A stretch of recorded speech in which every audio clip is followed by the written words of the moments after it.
بسم اللہ الرحمن الرحیم۔ ایک سوال ہم سے یہ پوچھا گیا کہ کیا قربانی کرنا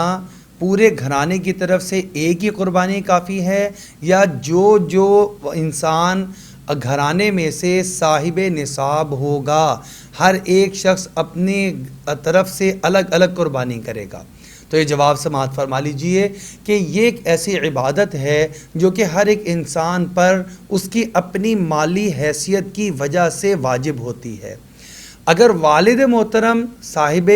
نصاب ہیں تو ان کے اوپر قربانی واجب ہے، اگر بیٹا صاحب نصاب نہیں ہے تو اس کی طرف سے قربانی نہیں کی جائے گی، لیکن اگر بیٹا بھی صاحب نصاب ہے تو بیٹا اپنے صاحب نصاب ہونے کی وجہ سے اپنی طرف سے بھی قربانی کرے گا۔ لہذا یہ طریقہ کہ ایک سال والد صاحب کی طرف سے قربانی ہو جائے، اس سے اگلے سال والدہ کی طرف سے، پھر بیٹے کی طرف سے، پھر پوتے کی طرف سے، اس طرح باری باری ہر سال ایک قربانی کرتے چلے جانا مناسب نہیں ہے،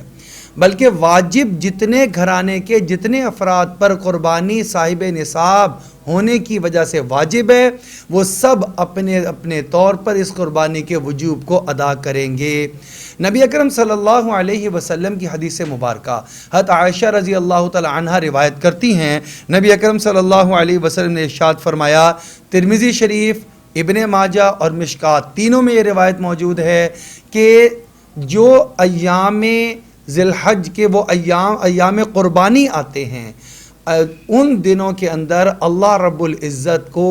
بندے کی طرف سے سب سے زیادہ پسندیدہ نیک عمل قربانی کرنا ہوتا ہے۔ لہٰذا انسان اس اہم ترین وجوب کو کیسے اس سے محروم رہ سکتا ہے؟ ہر ایک صاحب نصاب اپنے اپنے طور پر قربانی کے لیے اپنا اہتمام کرے گا اور قربانی کو ادا کرے گا۔ اللہ رب العزت ہمیں ہر صاحب نصاب کو انفرادی طور پر قربانی کا وجوب ادا کرنے کی توفیق عطا فرما دیں۔